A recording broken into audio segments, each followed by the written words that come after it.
Monday, when the family's away, Alf's gonna play. And it could be risky business. Did you eat everything in the house? Including Lucky? It's a fur ball. I was hungry. Will Alf be accused of caticide? Monday.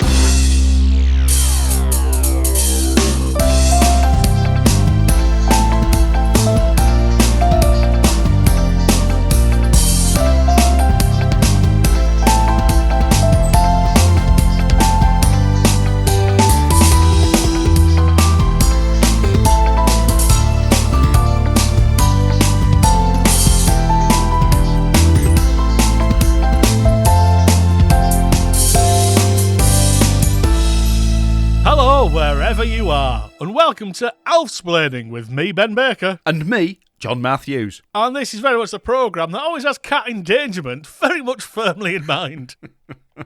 Not like that, ladies and gentlemen, it's all safe. As we'll learn very quickly, this is obviously a programme about Alf. Oh yeah, very good. The sitcom that ran from 1986 to 1990 in America. We're not experts, we're just fans, and we're watching these episode by episode just for a bit of fun, really, because, you know, why not, with the world and etc. And there's a lot of cat-based tomfoolery. Is a tomfoolery an acceptable word here? Shenanigans.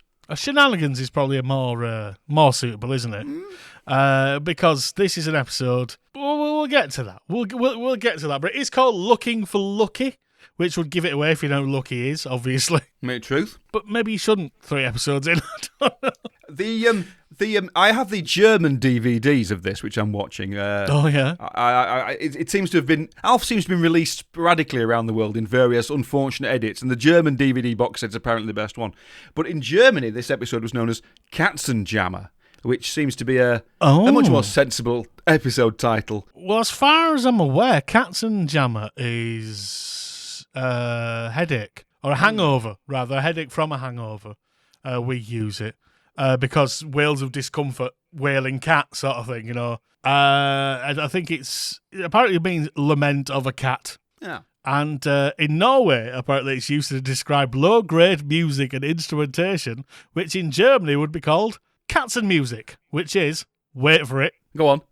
music by cats. Incredible. So that's your next project taken care of there. I think we're all learning something as well, aren't we? We We are. didn't think this podcast would be so educational informative, but people will remember that now, and people will be able to tell their friends. I mean, let's just be clear, it's educational informative about Alf. Oh yeah, that's a pretty high grade. I mean, of educational informative. Alf was always on the high grade. on an unrelated matter, all the episode titles of Alf are sort of in English, referencing songs from throughout history. Yep, Strange in the Night last, yeah. The thematic link between them. Yes, Strange the Night being episode 2. Episode 1 was Alf after Alison Moyet, so it all checks out. Exactly, yeah. it all pans out. But according to this German DVD I'm looking at right now, episode 2 wasn't called Strange the Night in Germany. It was called The Night the Pizza Came, which sums up a plot point in the episode. Yeah, and not particularly the most important plot point of the episode either. No, very much not. I would say very much a minor. It was a very minor element. But fair play. I don't wish to go back to last week's episode. I've suddenly. I feel you do. You could edit this into last week's episode if you want. No, it's gone out. Everyone's heard it now. It's just struck me that why did Alf give the pizza back? It's good, man. He stole the pizza from the shelf and then gave it back as a sort. Because I mean, maybe he just appreciates a good visual gag all the time. But I mean, that's part. I think he appreciates the gaslighting. Yeah.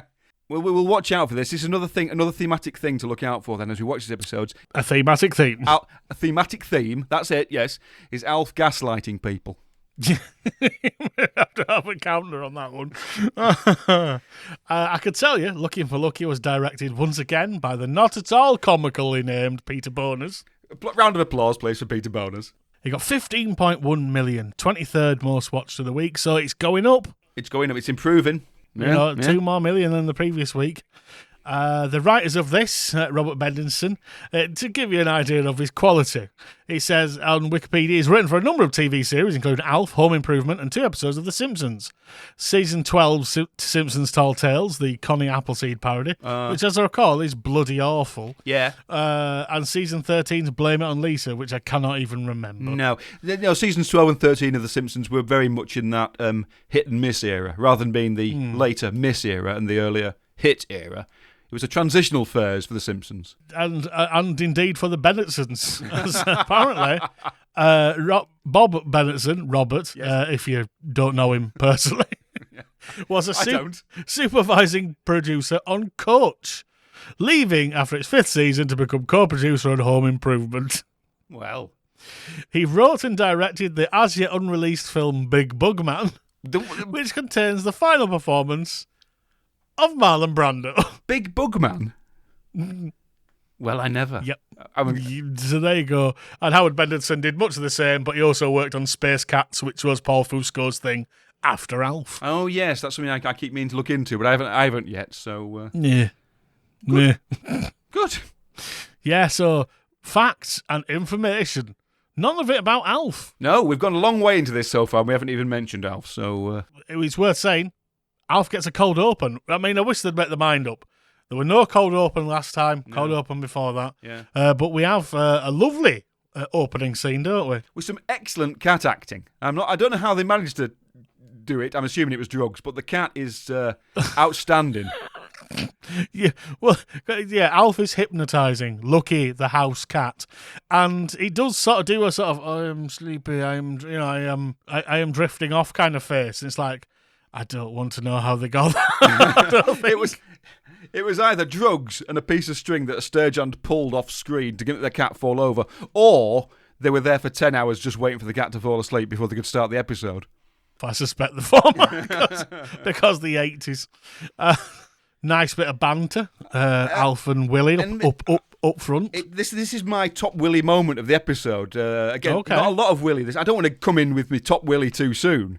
No, nobody does. But the way he comes in straight away and tries to de-hypnotise the cat by clicking his fingers, it's a lovely, natural, beautiful moment. Like it's a sort of thing, like he expected Alf to be hypnotising the cat. He's bought into it. And he's expecting that clicking the fingers would de-hypnotise the cat. It's a lovely example of the symbiosis between Alf and Willie and the relationship they have at this time. Oh, yeah, absolutely. And again, he has bought into Alf, but he still doesn't know everything about him, what he can and cannot do. Yes. If he can mystify cats, that he might be able to. It seems like it's working. Alf's going out of his way to make them think he can hypnotise cats, though. I mean, even if he is just kidding around, he kids around quite a lot, and even when the joke is long dead. And not only that, he keeps having to say he's joking. Yeah. This is a joke in multiple episodes so far. And I would say in this episode, Alf is an even bigger knob. I thought he was quite an irritating person. Yeah. Mel Backian in the last one. But this one, he's trashed the house and eaten everything, including Gulp, possibly the cat. That's the plot, ladies and gentlemen. That's the plot.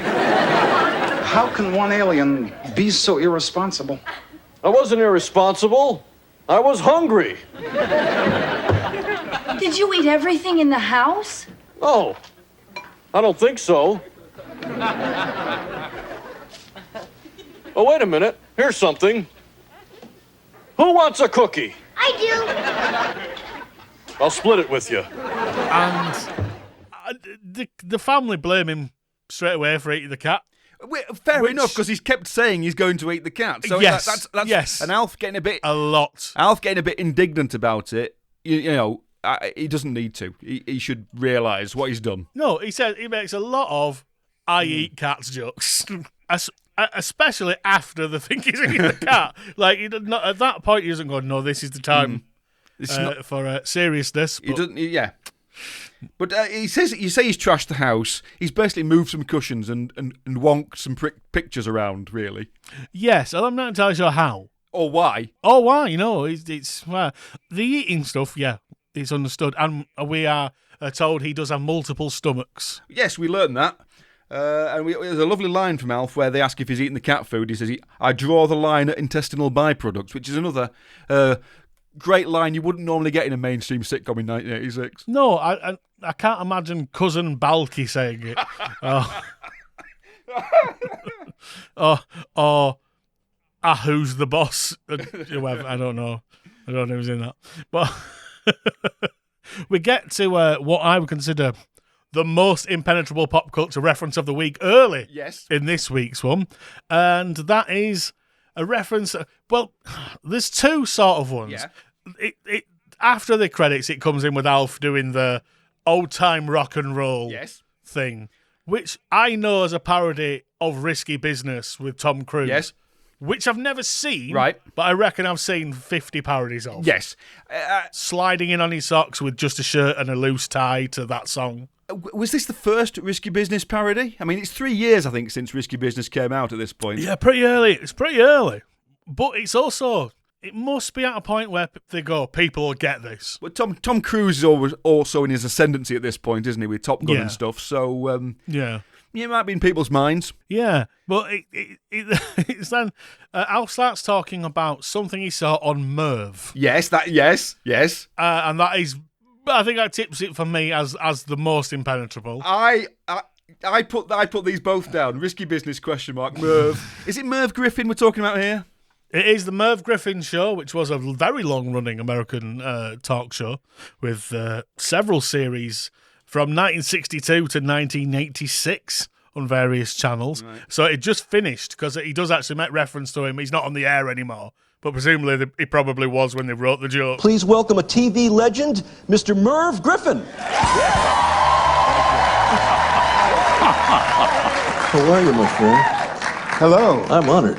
Hello. Wow. I hope you didn't mind me calling you TV legend. It wasn't embarrassing? No, that's okay. Because I hate it when they call me that. No. Yeah, I do. Oh, watch it. You okay? Be careful. This is cable. We don't have insurance. Yeah. Well, I put both of those down as possibles for the most impenetrable dated pop culture reference of the week. But I think I may have found an even more impenetrable pop culture reference later on. So I'll keep my powder dry for the time being. Please do. And if there was powder around, Alf would have eaten it. So we get this scene where the family goes straight away into blaming him for eating the cat. And again, we are 3 episodes in. We don't know Alf wouldn't. Exactly. Yes. And Brian cries. Sort of. Like Brian is best pal in the world. Well, Brian wails. It was my best friend. Yeah. Because they find a hairball. And it's like, Alf's made of hair. Yeah, he coughs up a hairball, and it's a very strange noise he makes. It's not a very Alfie sort of noise. It's quite a realistic hairball coughing sound. And I was quite alarmed by it, to be honest, when it happened. Alf wouldn't eat Lucky. Would you? I'm not saying anything until I talk to my attorney. No, look, maybe we're rushing into judgment here. Maybe Lucky just went for a walk. I'm sure he'll turn up.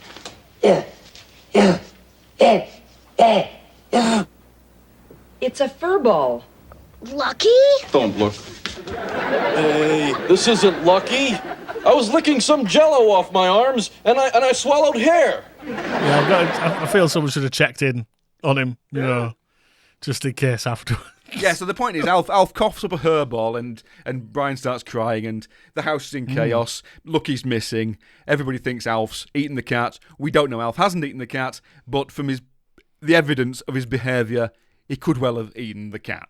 I mean, would you, as a younger person, would you have ever thought, yeah, he has? He might have done. Oh, no. No, you don't, do you? No, you just think straight away, no. No, I don't think, no. Alf's a good guy. Yeah. So we don't know for definite that he hasn't, but I don't think there's any. I never suspected him. No. So, and I think they should have given him the benefit of the doubt and worked together to find Lucky, rather than the chaos that suddenly ensues. Exactly, and so we get a great sort of admonishment of Alf. How dare you? So Alf goes away and he writes a letter. Sort of. The pen's sort of floating about an inch above the paper. It's near enough. He's got lovely handwriting, though. Lovely handwriting. Yes, he does. Maybe that is like a major educational part of the Melmacian school system. It'd be still it's cursive handwriting. Yeah, exactly. Beautiful. In the letter, I enjoyed. He got distracted by himself, even whilst writing his goodbye letter, talking about the fugitive. Well, yeah, he mentions a one-armed man, and I thought, that's quite a niche reference because again, this is. 7 years before the film of The Fugitive, which now I suspect like stuff about one-armed man and all that, I think is more in the culture here. I think you're right, actually. It's an impenetrable pop culture reference then, as opposed to now, really, 35 years later. Probably not in America. I suspect it was in syndication, but yeah, there's a lot of jokes about the Fugitive in this. Yeah, good point. And Alf will... I will search relentlessly, taking time out only to have love affairs with beautiful women. Now, how did that make you feel? I didn't really think about it, to be honest. I tried not to think about it. I moved on to the next scene. That's an unusual visual image, really. I assume it's a reference to the Fugitive. Oh yeah, one would assume it is. But in Alf's mouth, the mouths of Alfs, and then so it's like comedy letter, dramatic ending music. It's like, oh no. It's a very special episode. That's reminded me of something else that happened earlier in this episode. On the cold open, they'd done all the business with hypnotising the cat, and then Willie walks out, and it cuts back to Alf and the cat, and they sort of sit there for 2 seconds, and it gradually fades out, and there's no joke before the titles start. And I was expecting Alf to do some sort of wisecracking gag, but he doesn't. It just drifts into the titles, like it's a serious moment or something. I couldn't really put my finger on what was going on there. It's a very long fade out. Also, yes. it was very long fade out, but then the risky business went on quite longer than it should have done as well. So whoever was editing it, they were running short of material, I think. Well, probably because it's got meat on it. Back reference. That's a back reference. We get now to another scene, which is the family without Alf. Oh, yeah. And as soon as Alf's not there, it's just a dull family sitcom. I mean, they've put on Kate and Lynn have put on some extraordinarily coloured jackets to try and brighten the thing up. Whilst Alf isn't there, Peach and Flamingo, ladies and gentlemen, apparently were very, very in 1986. But then we get my top Willie moment. Oh yeah. When Willie comes in, he's used his microscope to exonerate Alf by checking the fur ball. Yes. And to make more Fugitive references. He didn't need Lucky. Poor Alf. It says he's gone out to find Lucky and to prove his innocence. And his manhood. This letter even has teardrops. Grape-colored teardrops. Willie came running in with a microscope. Oh, I would love it if he came with a microphone and said like, that would have been lovely. Alpha's gone. That would have been a top Willie moment. But him running in with a microscope, it seemed quite normal to me. You think, oh, that's the sort of thing Willie would do. He'd run in with a microscope, and it didn't strike me. We've seen his big telescope. Yeah. So it's just natural following on. There's a little telescope in the sitting room as well in the background. Did you spot that? Oh, it's telescopes for days. There's telescopes ahoy in this house, full of trinkets. So, of course, then they realise, oh, it wasn't Alf after all. It's like, there's not a lot of... As the arc goes, they accuse him. Alf writes a letter, and then they realise he's blameless, which is a standard sitcom trope, I guess. Yeah, they get through the plot efficiently and quickly, I think. That's the best thing you can say about it.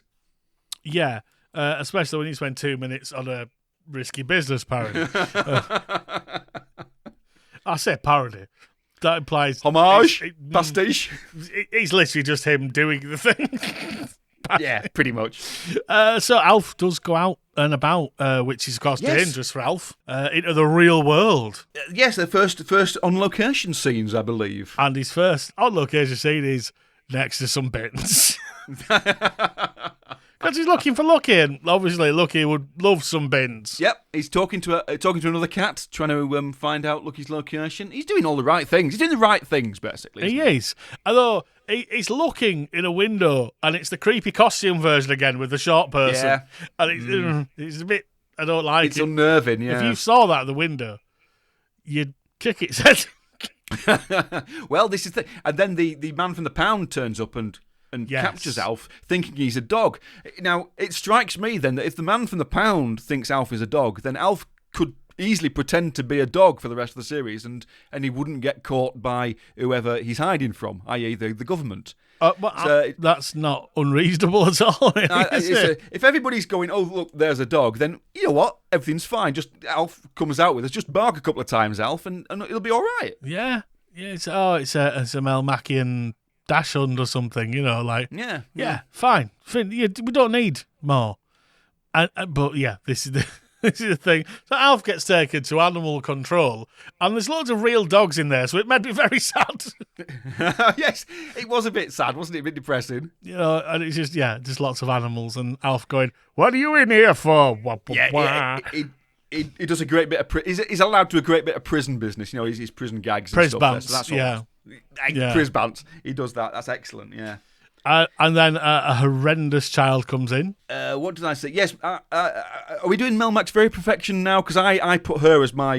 Did you? Okay. Top character. That just the way she just sort of came in and chewed through the scenery, shrieked her head off, and then disappeared. I thought she was fabulous. I didn't even look to see if she went on to any...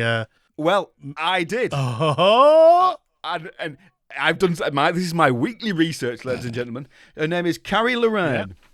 Yeah. She did very little. She'd just been in Poltergeist 2, and she went on to appear in a film called Dolls in 1986.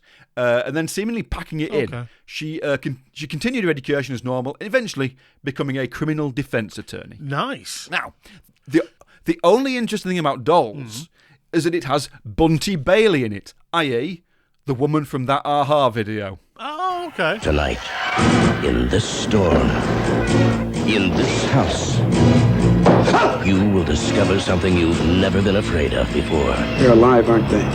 Dolls. They want to play with you.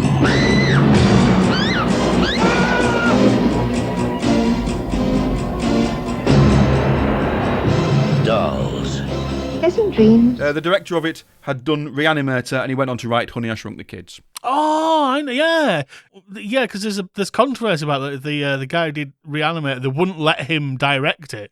Is that right? Because they didn't want a film a Disney film from the director of Reanimator. Oh my goodness me, I didn't know that. But I mean, child actresses that escape, I think, fair play to you. If you get out unscathed. Well, especially the 80s. And like Herb from the previous episode, she's always got Alf on her resume. At parties, anywhere she likes, she can say, I was that shrieking child who ate the scenery in an episode of Alf. And it's one you will remember because it was an early episode. But yeah, absolutely. No, she is excellent, and I'll fully give you that. You know what? I couldn't pick an exact one. I went with Lucky in the end for my MVP. No, yeah. Just because of the early business, the drowsiness. But the more I think about it, the more it upsets me. Do you know what? I'll start singing a song in the animals. Yes. Do you know what it is? Yes, I do. I looked that up as well because it was. I put this down as a possible for my impenetrable pop culture reference of the week, and it's On Wisconsin. Yeah. It's the fight song of the Wisconsin Badgers, the athletics team of the University of Wisconsin-Madison. Why? I've no idea. I could. I assume Paul Fusco. Is Paul Fusco from Wisconsin? Could be. Or one of the writers, possibly. Either way. It's the idea that you go, yeah, that'll do. The thing is, my actual impenetrable dated pop culture reference of the week does come up at this point. Okay. Where the pound guy, the child comes in with her father, who is a Hollywood producer. Yes. Which excites the guy in the pound because he is an actor. Well, it's set in California, so I mean, I suspect a lot of people are. And he starts bigging himself up to this producer. Oh, listen, I'm appearing in a small workshop production of Extremities this weekend. If you're in the neighborhood, I'm the one in the fireplace. Now, Extremities ladies and gentlemen, is an off-Broadway play which ran for 300. What? It's a real thing. It's a no. Wait for this. I can just hear you going through your files. Your big butch. Yeah. This is a sound effect, ladies and gentlemen. It's a sound effect of files. files. It's an off-Broadway play which Right. ran for 395 performances, and I'm the one in the fireplace refers to his character being a would-be rapist. Huh? The plot of the play is that a young woman is attacked in her home by a would-be rapist, Raoul, and manages to turn the tables on him, tying him up in the fireplace. Right. Her roommates come home to discover the attacker bound, and they have a big sort of moralistic debate about whether they should be doing this because he hasn't actually committed a crime yet. So this is an extraordinary thing to be referencing in the third episode of Alf, quite frankly. Yeah, 3-star, some funny bits, yeah. No, okay, I just assumed that was just a comedy name plucked out of exactly. nowhere. I'm the one in the fireplace who refers to the fact that he's playing a rapist in an off-Broadway play. Which is that is levels. That's baffling, isn't it? Yeah, for Alf, certainly. Well, it shows a level of intellect that is probably perhaps not necessary, but maybe it's just Paul Fusco showing off or something like that. Well, yeah, it is possible. I'm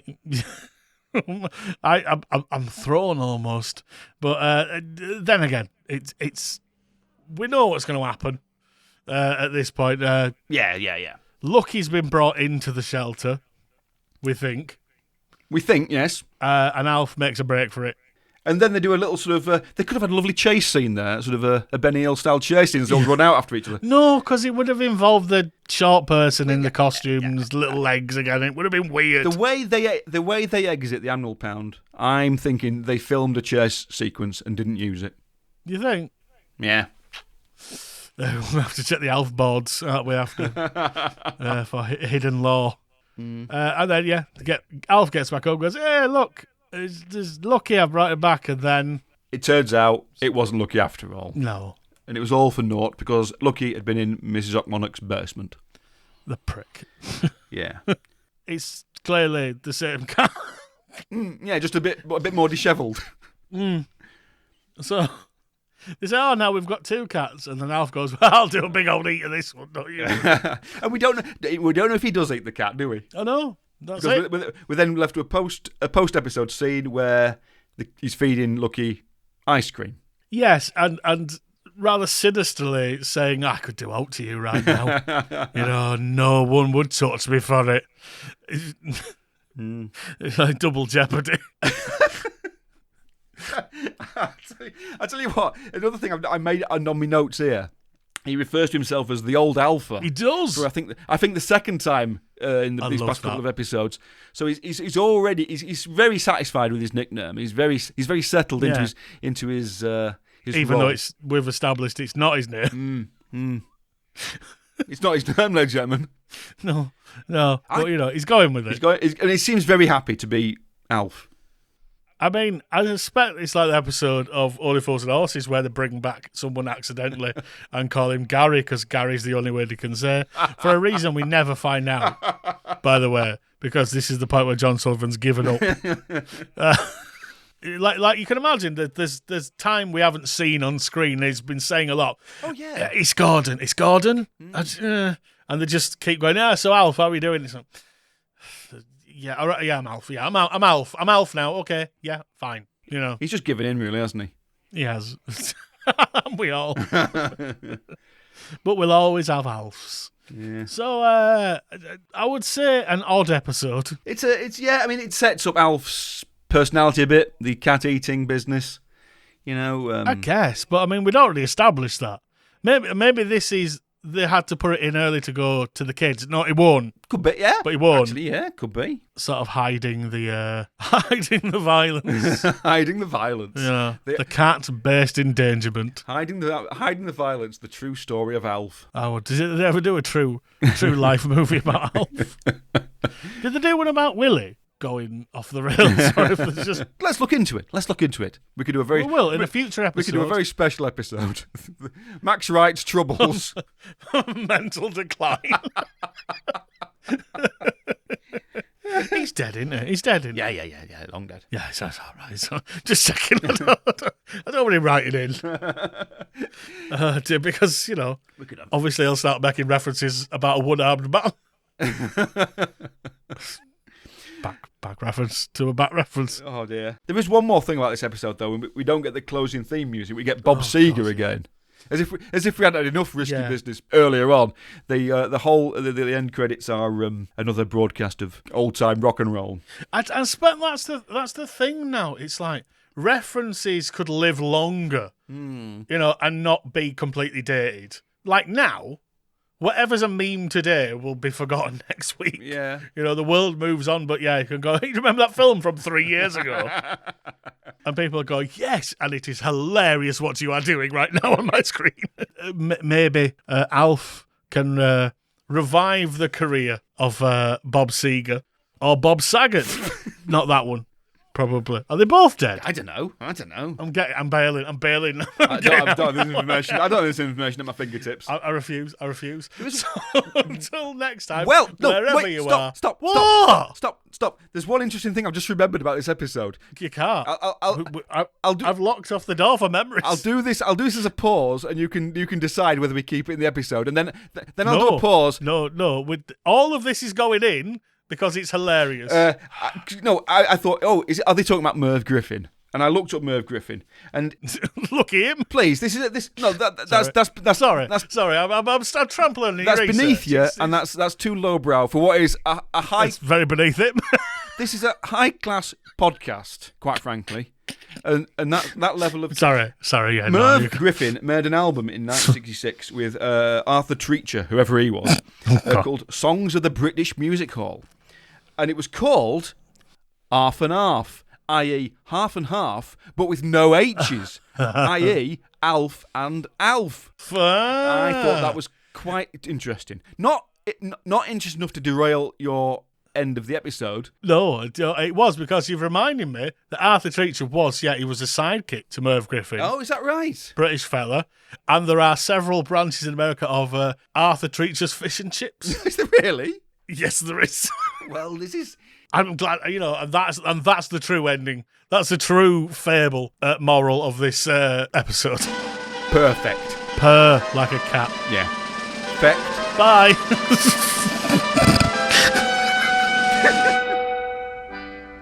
Now, you don't know who you're looking at. Now, have a look at me. I'm a bit of a knob, I am. Belong to royalty. I'll tell you how it came about. He married Widow Birch, and he was King of England when he toddled out of church. Outside, the people started shouting, "Hip hooray!" Said, I'll get down upon your knees, it's Coronation Day. I'm Henry VIII, I am. Henry VIII, I am. He got married to the widow next door. She'd been married 7 times before. Everyone was a Henry. She wouldn't have a Willie or a Sam. Okay. There you go. What are you gonna name him? What's your name? Keith. Not Keith. Let's go, Dad. Thanks very much. Oh, you're welcome.